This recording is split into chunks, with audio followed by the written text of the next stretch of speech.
जय भीम, नमो बुद्धाय। स्वागत है आप सभी का आपके अपने चैनल अनमोल इतिहास में।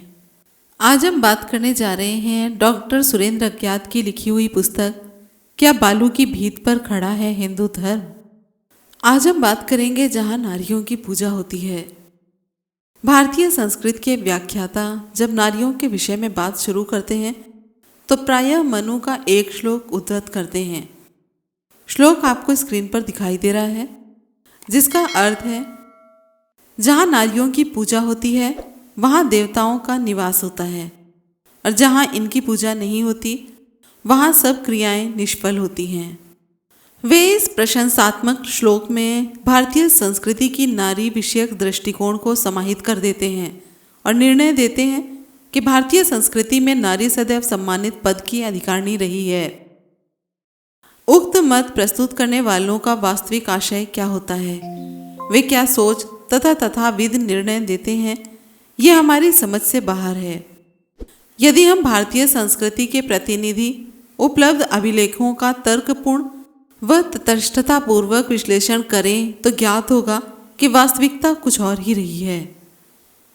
वेदों की तरफ अगर हम ध्यान दें तो हम भारतीय संस्कृति के प्राणभूत और प्राचीनतम अभिलेख ऋग्वेद से श्री गणेश करते हैं।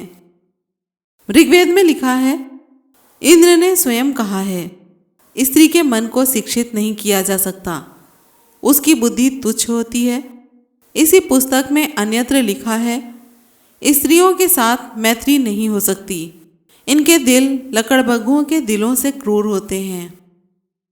अथर्ववेद के एक मंत्र से ज्ञात होता है कि स्त्रियों को फुसलाकर परंपरा की दुहाई देकर और प्राचीन धर्मों का नाम लेकर मृत पति के साथ जिंदा जलने के लिए कहा जाता है।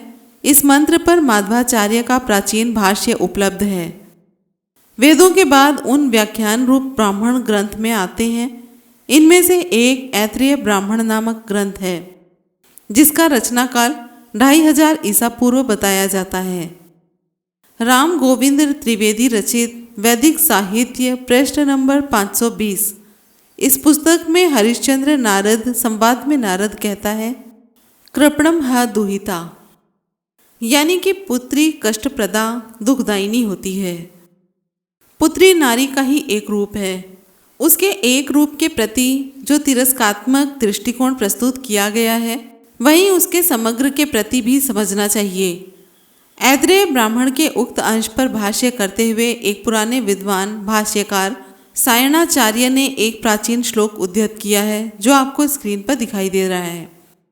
इसका अर्थ है, जब कन्या उत्पन्न होती है तब स्वजनों को दुख देती है, जब इसका विवाह करते हैं तब यह धन का अपहरण करती है। युवावस्था में ये बहुत सी गलतियां कर बैठती है, इसलिए दारिका अर्थात लड़की के पिता के हृदय को चीरने वाली कही गई है।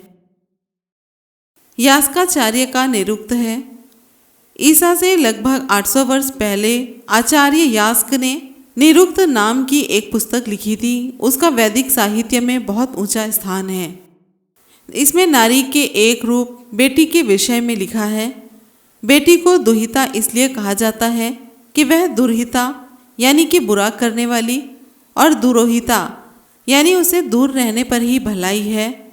वह दोग्धा यानी कि माता पिता के धन को चूसने वाली है।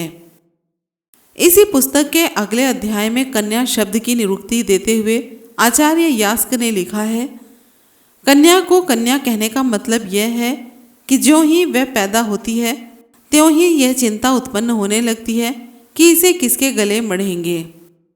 इन उदाहरणों से तत्कालीन भारतीय संस्कृति की नारी के जन्म के प्रति कुलसित दृष्टि का पता चलता है। चलिए रामायण के बारे में थोड़ी सी जानकारी ले लेते हैं। कालक्रम से अब हिंदुओं की बाइबल रामायण का समय आता है। रामायण में नारी को मानवीय स्तर पर न लेकर अमानवीय स्तर पर ज्यादा लिया गया है। उसके चरित नायक के पिता दशरथ का 3 स्त्रियों से विवाह करना ये घोषित करता है कि तत्कालीन संस्कृति में नारी पुरुष की संपत्ति थी, उसकी विलास भूमि थी। यदि इस तथ्य को झुटलाने के लिए कोई यह कहे कि संतान प्राप्ति के लिए 3 बार शादी की गई तो ये बात भी नहीं बनती। जिस गुरु के आशीर्वाद से 3 स्त्रियों में संतानोत्पत्ति हो सकती है, वही गुरु पहले भी पहली ही रानी में ऐसा कर सकता था। यह बात नहीं है कि दूसरे विवाह की अनुमति कुलगुरु से ना ली गई हो। थोड़ी सी उकसाहट में राम के आदेश पर लक्ष्मण द्वारा शूर्पणखा की नाक काट देना भी यही दर्शाता है कि तत्कालीन आर्य संस्कृति में नारी के साथ सहानुभूति के साथ व्यवहार नहीं किया जाता था। कोटि कोटि भारतीय जनता की श्रद्धा में पात्र सीता के साथ भी यही कुछ किया गया। रावण से सीता को मुक्त करा के भारतीय संस्कृति के प्रतीक राम ने उसके साथ सहानुभूतिपूर्ण बर्ताव नहीं किया, प्रत्युत उसे अग्नि परीक्षा के लिए बाध्य किया गया। जिस बात की आशंका थी राम ने वह भी कुछ समय बाद कर दिखाई। एक धोबी के घर से गुप्त रूप में सुने और सीता पर लगाए गए लांछन को लेकर राम ने उसे यानी कि सीता को घर से निर्वासित कर दिया। राम के इस उपेक्षापूर्ण आचरण का समाधान प्रस्तुत करते हुए कई राम भक्त कहते हैं कि राम का यह पग सिद्ध करता है कि वह अपनी प्रजा के एक छोटे से नागरिक की भावना का भी ध्यान रखते थे। उसके मन में राम का यह आचरण भारतीय राजतंत्र का उज्जवल रूप प्रस्तुत करता है, परंतु उनका कथन राम के चरित्र को हास्यास्पद बना देता है। उर्मिला के विषय में लक्ष्मण की उपेक्षा भी यही सिद्ध करती है कि उस समय नारी से मानवीय स्तर पर व्यवहार नहीं किया जाता था। महाभारत की बात करें तो महाभारत की नारी की स्थिति भी रामायण की नारी की स्थिति से अच्छी नहीं है। महाभारत के चरित नायकों का चरित्र इस विषय में सबसे प्रथम आता है। उन्होंने नारी को विलास का साधन माना। इस आचरण का औचित्य प्रतिपादित करने के लिए महाभारत में कई समाधान दिए गए हैं जो पौराणिक समाधान के सिवा कुछ नहीं। कुमारिल भट्ट ने पांचों पांडवों के इंद्रांश होने की कल्पना की और लिखा कि पांचों पांडव मिलकर एक इंद्र बनता है, अतः पांचों से उपभुक्त द्रौपदी एक ही इंद्र से उपभुक्त है। यह पौराणिक समाधान कितने दुर्बल हैं। जुए में सब कुछ हार कर युधिष्ठिर द्रौपदी को दांव पर लगाकर उसे भी हार बैठता है। जब द्रौपदी को दुर्योधन के दरबार में उपस्थित होने के लिए दुशासन राजमहल से पहुंचता है तो वह चिल्ला उठती है, जुए में हार चुके पुरुष के पास ऐसा कौन सा अधिकार है कि वह अपनी पत्नी को दांव पर लगा दे और उसे दूसरों की गुलाम बना दे। उसका यह चित्कार तत्कालीन घोषित नारी के चित्र को प्रतिबिंबित करता है। अब हम मनुस्मृति के कुछ श्लोक प्रस्तुत करते हैं जिनसे मनु के नारी विषयक विचार पूर्णतः स्पष्ट हो जाएंगे और सामान्य व्यक्ति को ज्ञात होगा कि जहाँ नारियों की पूजा होती है, ऐसा कहकर उसकी प्रशंसा करने वाले मनु की नारियों के प्रति कैसी राय है। निम्नलिखित स्थल मनु के नारी विषयक दृष्टिकोण को स्पष्ट करने में समर्थ होंगे। मनुस्मृति के दूसरे अध्याय से 213 नंबर श्लोक का अर्थ है, पुरुषों को खराब करना स्त्रियों का स्वभाव ही है, अतः बुद्धिमानों को इनसे बचना चाहिए। वही मनुस्मृति के ही दूसरे अध्याय 214 नंबर श्लोक का अर्थ है, पुरुष विद्वान हो चाहे अविद्वान, स्त्रियां उसे बुरे रास्ते पर डाल देती हैं। इसी के अगले श्लोक का अर्थ है, चाहे माता हो चाहे बहन हो चाहे अपनी लड़की हो, इनके पास एकांत में नहीं बैठना चाहिए। इंद्रियां कई बार विद्वानों को भी खींचकर बुरे रास्ते पर ले जाती है। अध्याय 3 के 8वें श्लोक का अर्थ है, ललाई लिए भूरे रंग वाली, 6 उंगलियों वाली, ज़्यादा बालों वाली, बिना बालों वाली, ज़्यादा बोलने वाली स्त्री के साथ विवाह ना करें। मनुस्मृति में तीसरे अध्याय में इसके आगे 11वें श्लोक का अर्थ है, जिनका कोई भाई ना हो उसके साथ विवाह ना करें।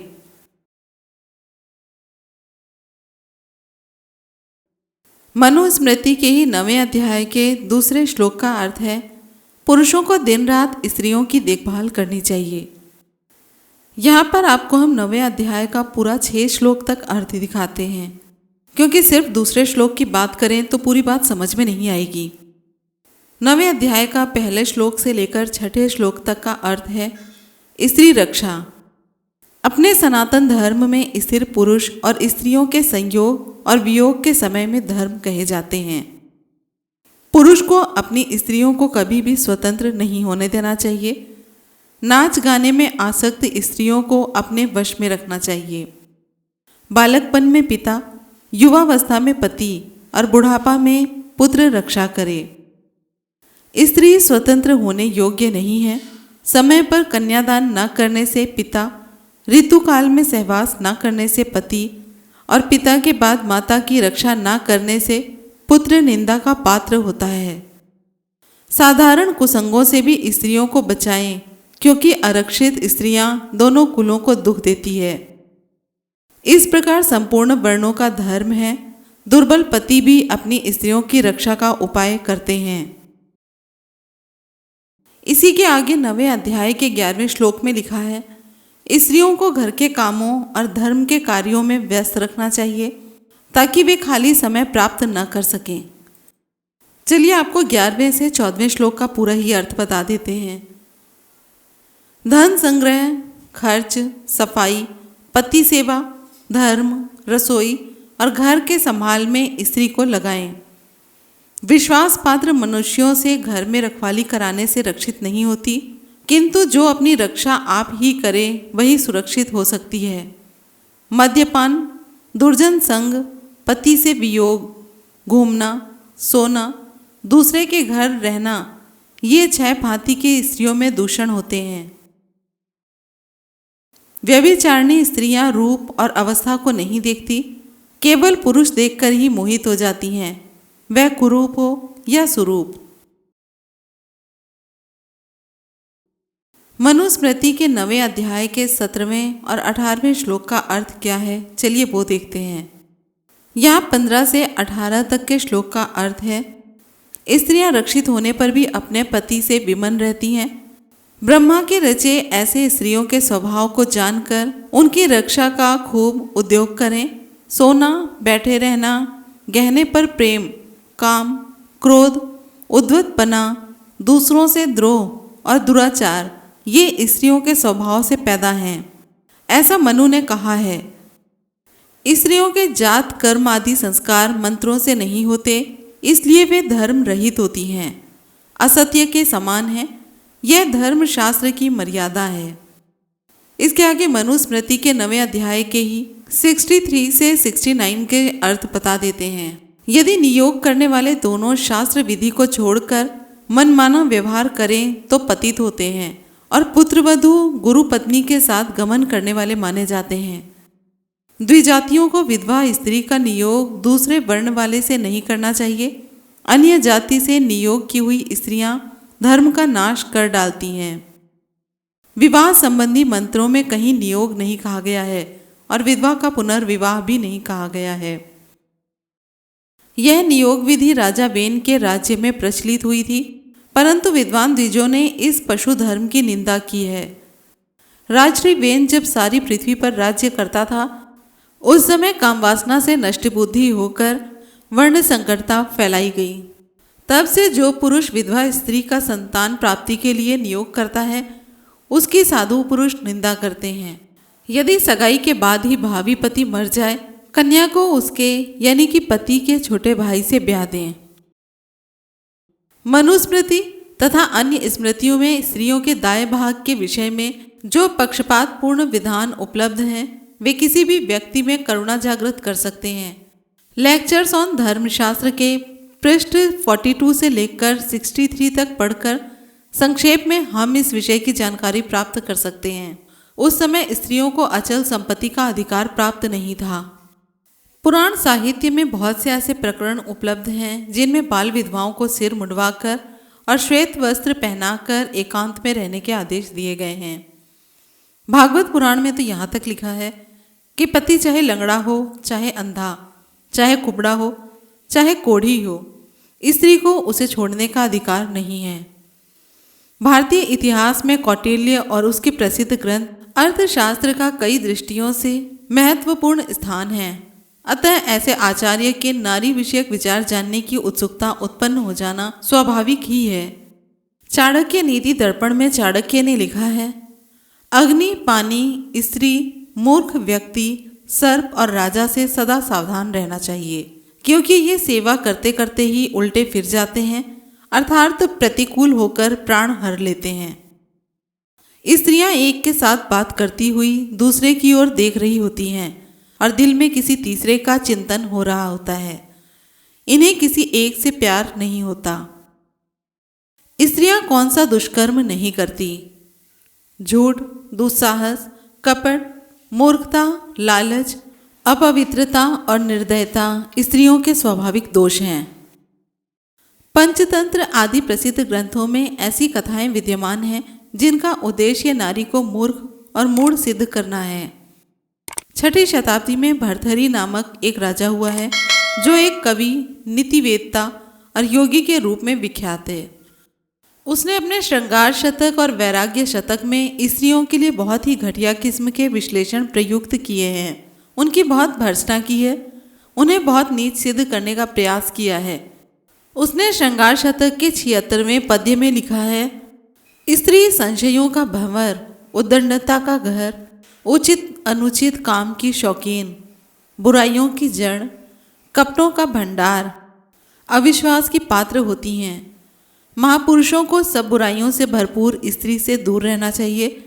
ना जाने धर्म का संहार करने के लिए स्त्री की सृष्टि किसने कर दी।